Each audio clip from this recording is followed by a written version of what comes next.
Doctor, എന്താണ് PRPയും GFCയും തമ്മിലുള്ള വ്യത്യാസം? PRP അല്ലെങ്കിൽ പ്ലേറ്റ്ലെറ്റ് റിച്ച് പ്ലാസ്മ എന്ന് പറയുന്നത് ഹെയർ ലോസ് ട്രീറ്റ്മെൻറ്റുകളിൽ തന്നെ വളരെ ഇഫക്റ്റീവ് ആയിട്ടുള്ള ട്രീറ്റ്മെൻറ്റ് മെത്തേഡാണ്. പേഷ്യൻറ്റിന് തന്നെ ബ്ലഡ് എടുത്ത് അതിൽ നിന്ന് നമ്മൾ ഗ്രോത്ത് ഫാക്ടേഴ്സിനെയും പ്ലേറ്റ്ലെറ്റ്സിനെയൊക്കെ സെപ്പറേറ്റ് ചെയ്ത് തിരിച്ച് സ്കാൽപ്പിലോട്ട് ഇഞ്ചെക്ട് ചെയ്യുന്ന ഒരു ചികിത്സാ രീതിയാണ്. പൊതുവേ 4 മുതൽ 6 സെഷൻസ് വരെയാണ് ഓരോ മാസത്തെ ഇടവേളകളിൽ നമ്മൾ ചെയ്യാൻ പറയുക.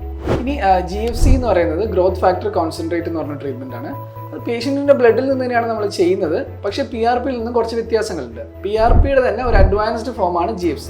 ഇപ്പം PRP ചെയ്തിട്ട് റിസൾട്ട് കിട്ടാത്ത ആൾക്കാർക്ക്, അല്ലെങ്കിൽ നമ്മൾ ഫസ്റ്റ് കാണുമ്പോൾ തന്നെ പേഷ്യൻറ്റ് നല്ലൊരു സിവിയർ ഹെയർ ഫോൾ ഉണ്ട്, അങ്ങനെയൊക്കെ കേസിലാണ് നമ്മൾ GFC സജസ്റ്റ് ചെയ്യുക. ഈ GFCൻ്റെ പ്രത്യേകത എന്ന് പറയുന്നത് വളരെ കോൺസെൻട്രേറ്റഡ് ആയിട്ടുള്ള അല്ലെങ്കിൽ പ്യൂരിഫൈഡ് ആയിട്ടുള്ള ഒരു ഗ്രോത്ത് ഫാക്ടറിൻ്റെ ഒരു കണ്ടന്റ് അതിലുണ്ടാവും. അതിൻ്റെ ബ്ലഡ് കളക്ട് ചെയ്യുന്ന ട്യൂബ് വ്യത്യാസമാണ്. അപ്പോൾ അതിൽ പ്ലേറ്റ്ലെറ്റ് ആക്ടിവേറ്റേഴ്സ് ഉണ്ടാവും.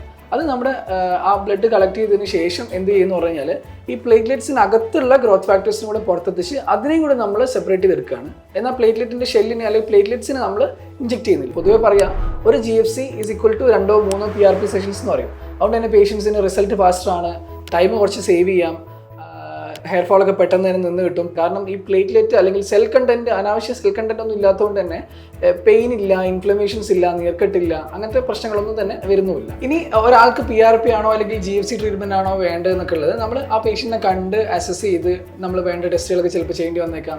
പരിശോധനയിലൂടെയാണ് നമുക്ക് ചിലപ്പോൾ ഒരാൾക്ക് PRP മാത്രം മതിയാവേക്കാം.